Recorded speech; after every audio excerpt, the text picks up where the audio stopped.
On today's show, all right, I was wrong. I admit it. Pat's going to admit it. We're going to admit where we were wrong about the NBA on today's Locked On NBA. Let's go. You are Locked On NBA, your daily NBA podcast. Part of the Locked On Podcast Network, your team every day. And welcome. You are locked on to the NBA. My name is Nick Angstadt, host of the Locked On Mavericks podcast, part of the Locked On Podcast Network, your team every day. Thanks for being part of the show. Make it Locked On NBA your first listen today, where the best way you can help us grow the show is to listen every day, leave us a 5-star review, send us your Spotify rap, and to comment anything below. Let us know in the comment section what's one thing you were wrong about so far this NBA season. About 20% of the way in, Pat. Today's episode is brought to you by Game Time. Download the Game Time app, create an account, use the code LOCKEDONNBA for $20 off your first purchase. And joining me as always on a Thursday, host of Locked On Bulls. What you got for me, Pat the Designer? I may be wrong, but 60% of the time I'm right. 100% of the time. This man feels like busting, hustling, that and he can't be trusted. Crazy. That was crazy. What is going on with the Clippers broadcast? No. Mark Jones. It was the Sacramento Kings. Oh, is that the Kings broadcast? It's just NBC California. Wild out here, ladies and gentlemen. Mark Jones is just out there trying some bits on the Clippers Kings game tonight. All of Kawhi's long appendages, and he's slamming them through. That's what he said. Hey, yo. That's what he said. So some of those bits that Mark Jones tried out were wrong. We're going to talk about some of our takes that we were wrong about before the season. Going into this, we'll of course play Count It Up, where we count out the most interesting, fun things in the NBA, including we'll make our picks for the in-season tournament because we got a bracket now. We got a real bracket and all that. So we'll talk about that. Sure. Let's start here. All right, your first one. Admit it. Where were you wrong about the NBA season so far? Oh my goodness. I said that Jordan Poole could be in contention for Sixth Man of the Year to the people of Locked On NBA. Or not Sixth Man of the Year, Comeback Player of the Year. To the people of Locked On NBA, I'm sorry. Do we have one of those? I'm sorry. Do we have a comeback player of the year? I'm sorry. I thought that Jordan Poole would be like competing for high scoring, for being able to just go out there and do nothing but put up buckets and not worry about like anybody else telling them don't score the basketball. Apparently he's lost the ability to even do that. He's up to like 17 points a game, which I was thinking like 24, 25, because I thought he'd be putting up a bunch of shots, and he is. I thought he was going to be 28. He's putting up 15 a game, but it's still, I thought it'd be closer to 21, 22. I mean, I thought he would have full reign of it. And I was wrong about Jordan Poole too. I thought he'd at least put up numbers and buckets. I thought this team would be this bad. I'll say that the 3-15, it was pretty much tracks because their over-under on FanDuel was like 23 or 24.5 or something like that to start the season. I knew this Wizards team would be this bad, but to see Jordan Poole be this bad, like you always wonder with some of these players, like a player like Harden, when he left the Thunder, you're like, okay, is that guy getting held back because he's not getting the ball as much? And then a guy like Jordan Poole, I think that was a big advantage for him to play with a bunch of those guys because he was getting guarded by the third or fourth best defender the every biggest night. Difference this year too is that, right, like Golden State has a system that makes you so efficient from the three-point line, you can't help if you can shoot the basketball but be able to knock down shots. That is not happening for him in Washington. No. And it just that might be the worst one. When you brought the topic to me, I was like, okay, what was I wrong about that I actually feel like, my God, that was a horrible take? That's the worst one I had. I thought that Jordan Poole might be an elite scorer in the NBA this season, and he is not. He's getting booed at home, too. Like, I was talking to Locked On Wizards guys, and he's like, man, there's been multiple times this season where he's getting booed at home. Like, how many home games have they played where there's multiple times he's getting booed already? I mean, it never felt like Jordan Poole was going to be there long term, but I think if you've watched any Wizards game this season, and listen, this is someone who watches Bulls games every night. Yeah, let's be honest. They make the Bulls look competent. Like, it's insane to me. So, hey, look, I apologize to the people of Locked On NBA. That was my bad. I was wrong. Yeah, we got to admit where we're wrong on certain things. All right, from one bad team to another, the team that the team that beat them recently, the Detroit Pistons. All right, I was wrong on the Detroit Pistons. I thought they would be fringe play-in game. I thought they would get the 10th seed at a certain point in the season. I thought, all right, here they go. Cade will come back. Monty Williams will take them to another level. And now here we are tonight, Wednesday night, their 15th straight loss. Now, if you're wondering what's the longest losing streak, it's like 28 games. So there's a way. Like they've got some distance before they can start getting in there. There's also like, I think I saw like 30 or 40 teams have done at least 17. So they're not close to the record yet, but this is a long losing streak. They're 28th in offense, 25th in defense, -10 net rating. They're getting outscored by 10 points per 100 possessions every time they hit the floor. Now, Bojan Bogdanovic hasn't played yet. Monty Morris hasn't played yet. Those were like their vet type guys that they brought in that have won before. So I don't know what you take from that, but man, I mean, they've got some issues.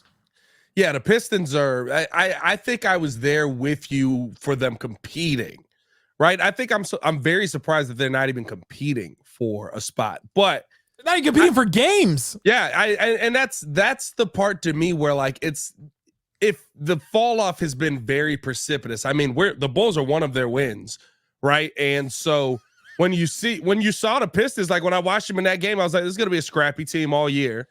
They're going to go out there and they're going to be able to, compete with everybody. They probably won't win a ton, but they'll be able to fight.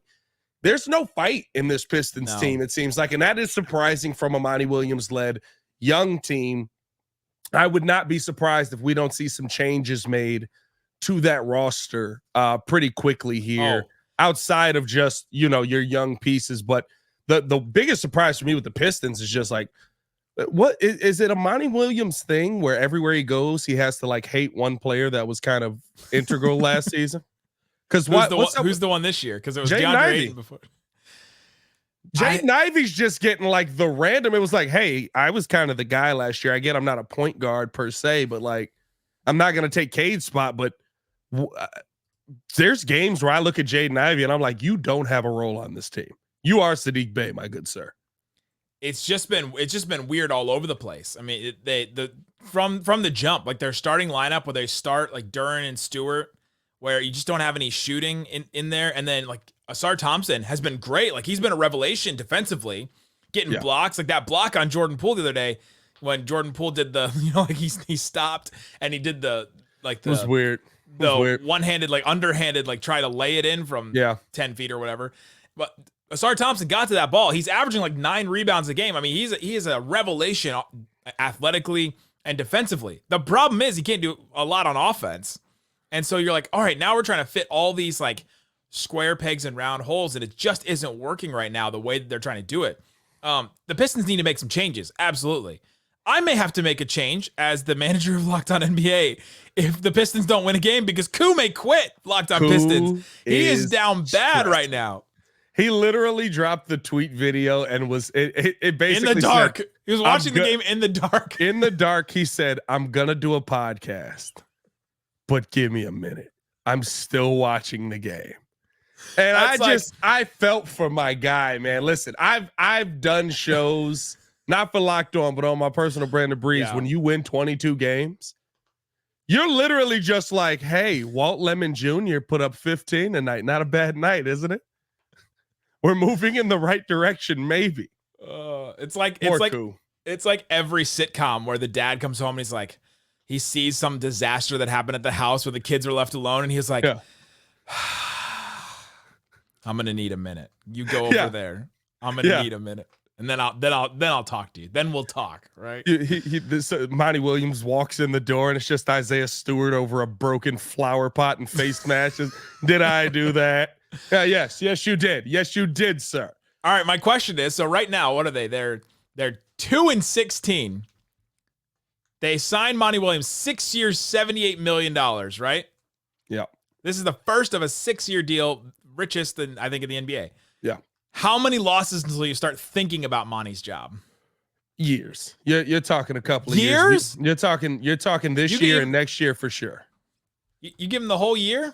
Oh yeah, 100%. Because here's the thing: you have to get Monty Williams in there. You have to allow him to implement his system. He is in there. You have to allow him to implement his system in with this team. They have to get used to this system and figure out how to play in it. And he's done that pretty much with no veterans on the floor. Now you got veterans, but they're 11-year-old, right? Yeah, I mean, like, it's like, okay, like you got veterans, but not really. I think they have one guy in their rotation in their 30s, and it's Alec Burks. Yeah, and you usually need those veteran guys to be able to instill that. I wouldn't be surprised if you see them go out and try to add a vet to this team, try to go out and add somebody who's been in Monty's system before as well to try and make things a lot easier on a transition and help these guys along. I think there's going to be some time for Monty Williams here, but I mean, listen, it's definitely ugly in Detroit. It's not uglier than Washington. They're on a 9-game win pace right now. The Pistons are 9. Maybe it is uglier than Washington. It's tough to be uglier than Washington. Pretty bad. It's pretty bad. It's pretty bad. 15 games in a row they lost tonight. All right, coming up. All right, I was wrong about the Golden State Warriors. We got to talk about them coming up.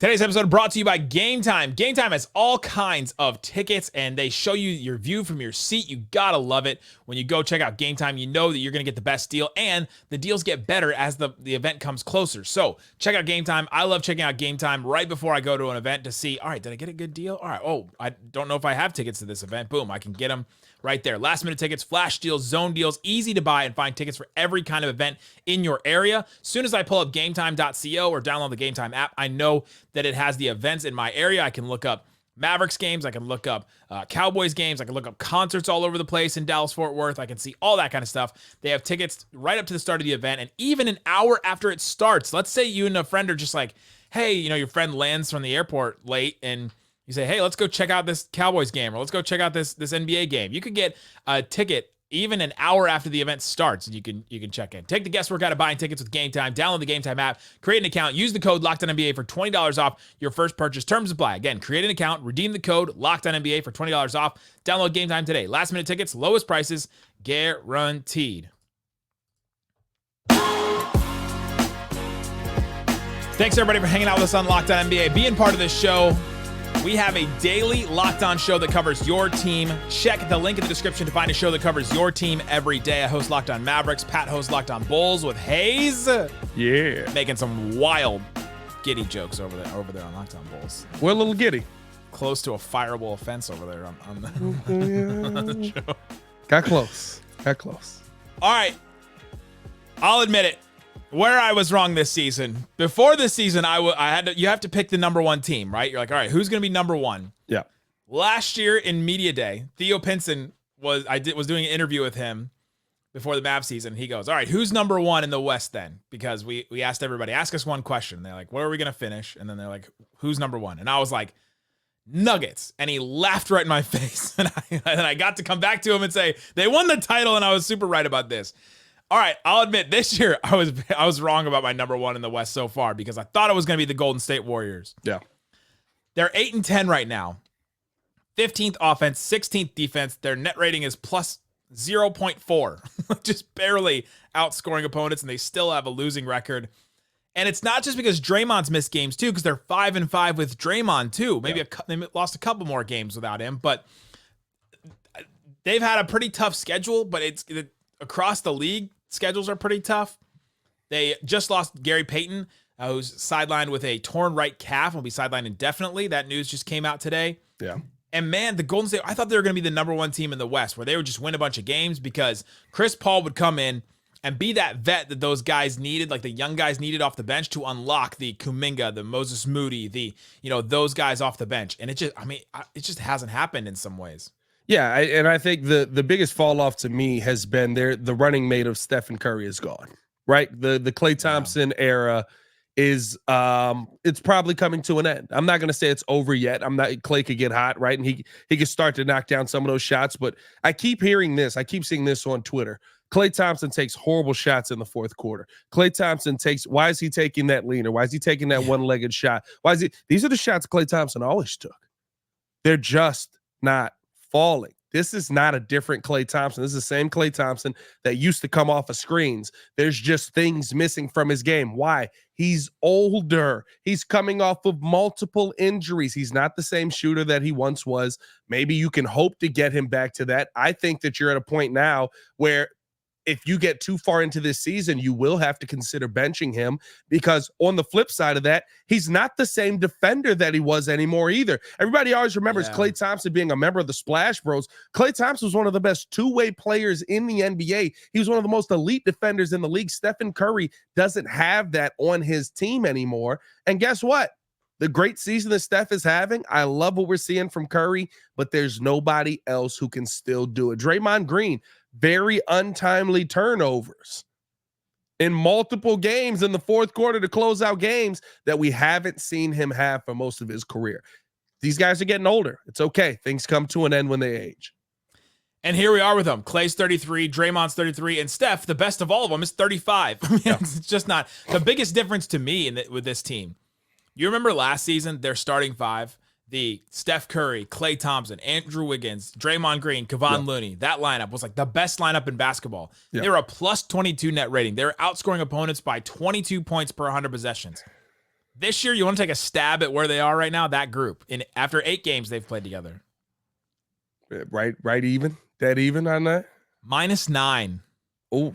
They went, a 20, or a 30. Now, that's tough, though, right? I need home and away numbers on that, because that is a very skewed stat, because those plus minus couldn't have been that good on the road last year. No, last year they were a plus 22. On the road? Overall. Yeah, but it's because at home they were so great. No, it's because they were it's because their bench was so bad last year. Their bench was bad, but their starters were amazing. And so, like, the starters would get them a lead, and then the bench would completely lose it. And that's why I thought Chris Paul would come in and they would be like, all right, then he'll establish the bench and he'll make sure that the bench doesn't lose all their leads all the time. And now the starting five isn't even putting up what they're supposed to, right? Like, they're getting outscored by 9 points per 100%. Like, that's huge. So we still haven't seen, like we've only seen that lineup 8 times so far in 8 games. So I don't want to, I'm not causing panic, but I was wrong where I thought that they would come in right away and be like, all right, we're back. We're the Warriors. Like, we can really put it on and we can be the number 1 team in the West. Like, I just don't think that's going to happen this year. They're one of those teams that I'll believe it's over when I see it, because even the championship run, 2 years ago, was just like, this might be it. Oh, wait. Yeah, right. Oh, there they go. Oh, never mind. Stephen Curry is amazing. So I believe it's over when I see it. My final one, I'll admit that I was wrong on. I hate it because I don't like the player at all. The acquisitions that Houston made worked out. They were good. They were good acquisitions. Dylan Brooks was a good acquisition. I still can't stand him. I do love one thing. He doesn't back down to anybody, and I love that he creates competition in the NBA. But it does feel like he's the Matt Barnes to every Kobe Bryant story. Have you seen his pregame thing? What's his pregame thing? His pregame. I hadn't seen this either, and I'm sure people listening, I'm like, oh, of course, I see it all the time. Like, the national anthem is like just done, like just finished. And he walks over before it's over.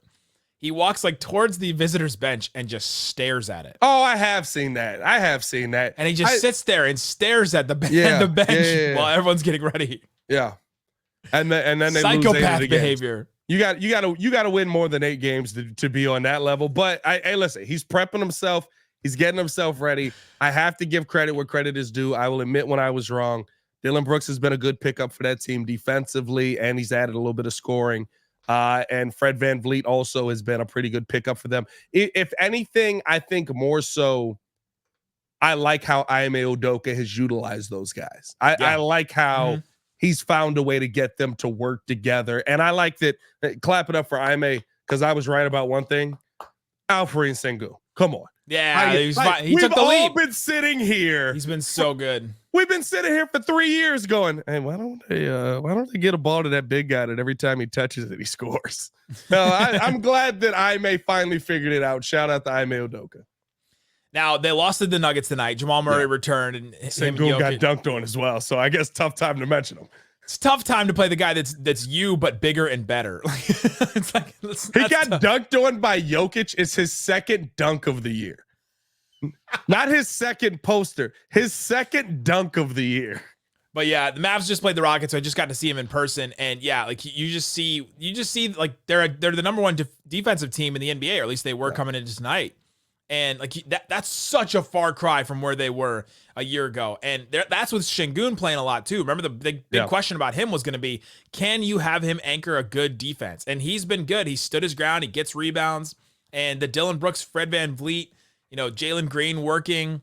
Like the Jabari Smith has been awesome. Like those, if you have really good wings, you can have kind of a subpar center. I mean, they're really doing what the Denver Nuggets have done. They're kind of like trying to play off of that scheme. Yeah. And they've been great. They started the season 6-3. Since then, they're 2-5, but some tough ones: Lakers, Warriors, Clippers, Mavericks, Nuggets were all their losses there. Those it's coming back to earth a little bit, but it's not. I'll tell you this: 500 for them, based on how they played last season, is the equivalent of basically going undefeated at this point. Like that's how drastically different, and the fact that it just looks like good basketball. Last year it looked like a bunch of kids playing pickup. Right now it looks like good basketball. Yeah, and Ime doesn't take that this year for sure. Yeah. All right, coming up. Count it up. Where we count all the most interesting, fun things in the NBA, including we're making our picks for the in-season tournament and more like that. Coming up. But before we do, today's episode is brought to you by FanDuel. FanDuel Sportsbook has all kinds of spreads, player props, over-unders, and if you're into the money lines, right now, new customers get $150 in bonus bets with any winning $5 money line bet. Go to FanDuel Sportsbook and see what's available. You can pick games. You can pick, they have a parlay builder. You can build a bunch of different things like that. The NBA Finals, you can pick the actual matchups. Celtics Nuggets, that's number one at plus 750. Celtics Suns plus 850. Bucks Nuggets plus 850. Bucks Suns plus 1,000. Celtics Warriors plus 2,100. It kind of drops off after that. What's the? I always like to look at the very bottom. The very bottom, the one that they're taking. It's not like the worst teams, but Knicks Pelicans plus 48,000. You put down $100, and the Knicks and the Pelicans make it to the finals.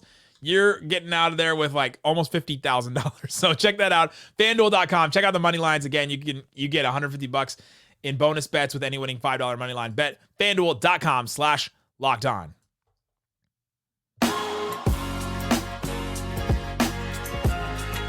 Thanks everybody for hanging out with us on Locked On NBA. Being part of the show tomorrow.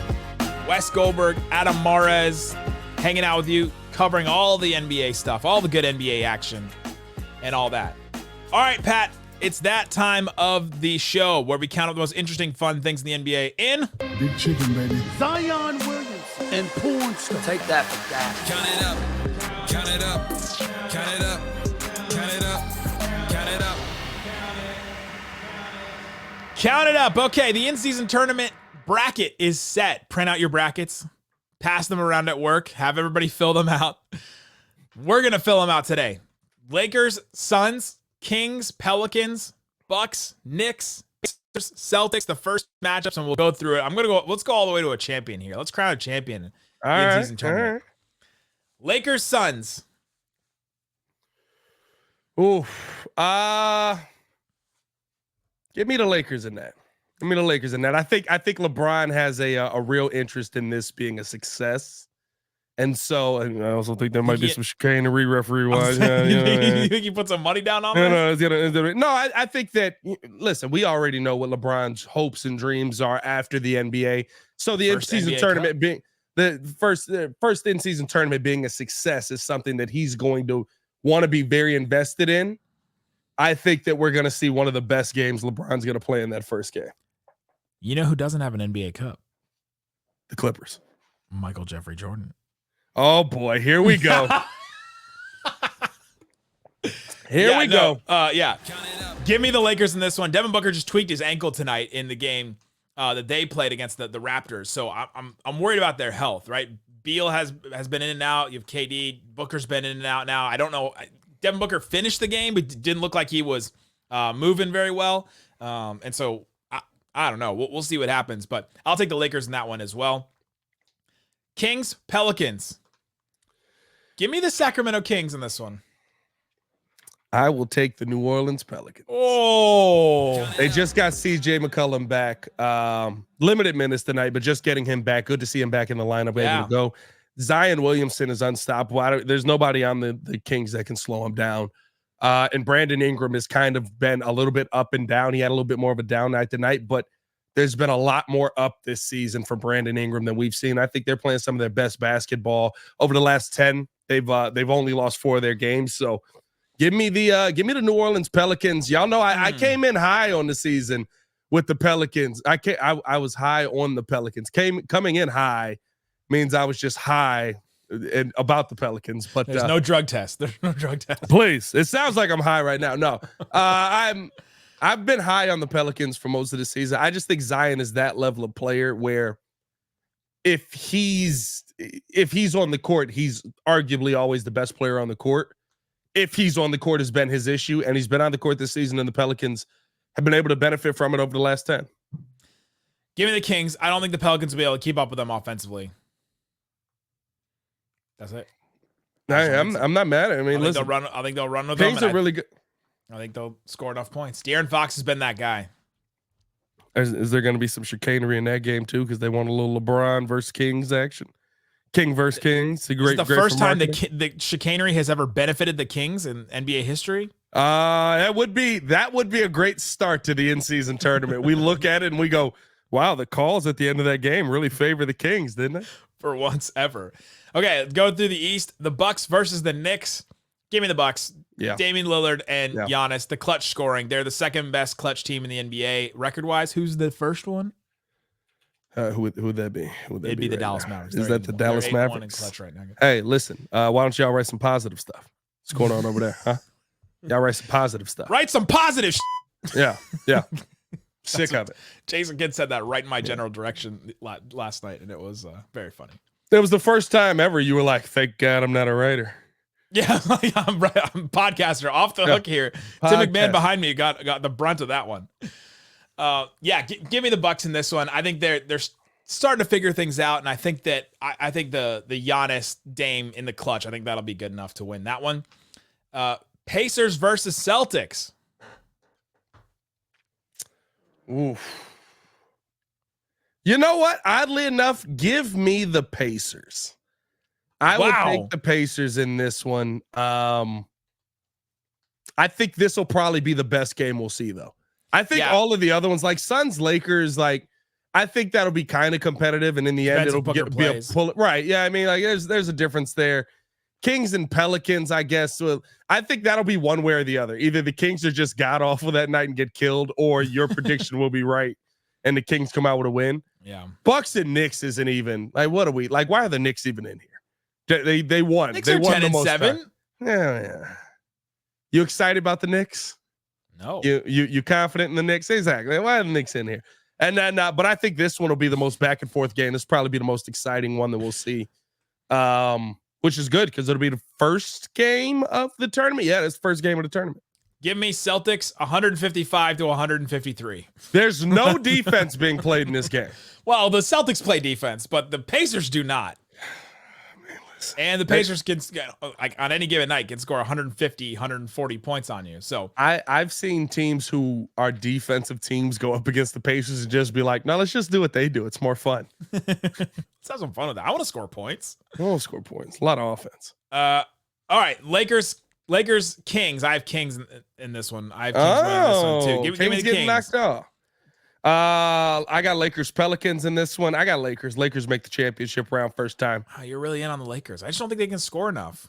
I think LeBron James is going to go absolutely ballistic over just these games, and they're spaced out perfectly enough where he's like, "All right, give me a breather here. I'm gonna need 20 minutes. Inject me with some. He's things. so bro. We have to on one of these episodes. I'm sorry, I know we're not really doing heavy Lakers stuff unless we need to, but like. Why are you apologizing for the one national NBA show that doesn't do Lakers all the time? 39. It's ridiculous. Listen to the Kamenitskis. This is nuts what we're seeing. It is. I love it. I love it, LeBron. I had one for LeBron. We're not going to get to it, but LeBron has officially spent more total minutes on an NBA court than any player ever. 54,645 regular season minutes and counting. That's with 11,654 playoff minutes. He passed Kareem Abdul-Jabbar. That was the other night. Count it up. That's ridiculous. That's so much. Insane. And he's still not slowing down. Well, Like, he's slowing down for him. He's slowing down not for an NBA what player. he's doing, but he's still one of the best players in the league. He just put up 25 tonight. Well, against the Pistons. That's tough. Against Asar Thompson, who could like be his son. Yeah, poor Koo. Okay, Bucks Celtics in the second round. This one's gonna be good. Give me the Celtics in this one. I think they're a little more complete right now. I want to see that. I went Bucks Pacers. I think the Bucks went out on that one as well. Bucks Celtics in a must win, like a must win. Like I would rather see I would rather see your scenario. I would. Like I think the Celtics are the more fun competition versus the Bucks because of kind of that rivalry they've built up. I would rather see that to get to a championship and create just the storyline around it. You know, that's all that's coming from this. So isn't it wild from these groups that like, okay, we're gonna get the Celtics in it, we're gonna get the Bucks in it, but like the top four teams in the West didn't make this tournament because they're almost all in the same group. Yeah. Timberwolves, Nuggets, Mavericks, Thunder. Yeah, and then the Pelicans are making. Who would have thought out of that group? Like I think we both were wrong. We maybe go back to and I was wrong. Like where was our prediction on the Timberwolves? Because like. I thought they'd be good. I had them at like 6 or 7. Yeah, I think I had them. I think I had them at play-in range, and they're like, that's we're going to be one of the best teams in the West. All right, let's keep it going. One of the best teams in the NBA right now. Who do you got winning the whole thing? The Lakers. Lakers. Oh, I'm going the opposite coast. I'm going Celtics. Now I really hope so. You got the Kings making the finals, right? Kings Celtics. That'd be fun. That would be fun. But oh god, I just realized that we're Tim Donahue in this. The first tournament, bro. Look who's in the East and Lakers West. Celtics. You know it's coming. You know it's coming. Should we have Corrales and the Kamenetsky brothers do the crossover? Yes. Like preview before? Yes. They should just record it before any of these games even happen? Yes, bro. You know that it is coming. They are going to no Mark Jones. They are absolutely going to be it's perferly set up.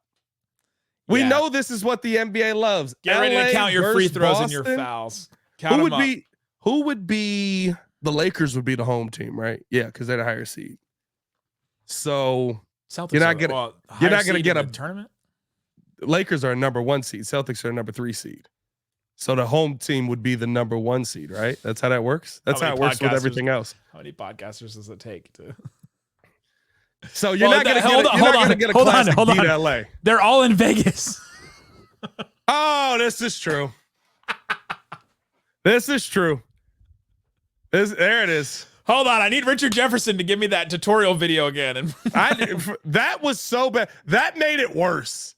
They should have just done the video. Should have just been Stephen Curry explaining it. Listen, it's so simple. All you have to do is take the point differential between the one team and come over here. It's like, bro, I love it when it's a bracket now. Give me a bracket all in one place. This is going to be awesome. This is why we're talking about this today because I think these games are like Bucks Celtics, a one game, like win and you move on. That's going to be awesome. I'm so stoked for this. It feels different. I'm not going to lie. Like I've gone through, I was one where I was like, there's going to need to be more incentive and different things. It feels different. Like the tournament games it doesn't feel like NBA playoffs to me, but it also doesn't feel like a regular season game. Yeah, because like right now we're like 20% of the season in. So we'd be like, all right, everybody's kind of lulled in. Yeah. All right, everybody is who they are going to be. Like teams have realized, okay, we suck. Okay, we're not going to try as much. Like, you know, like all of a sudden. And then now we have this little thing right in the middle where it breaks it up. I think it's going to be great.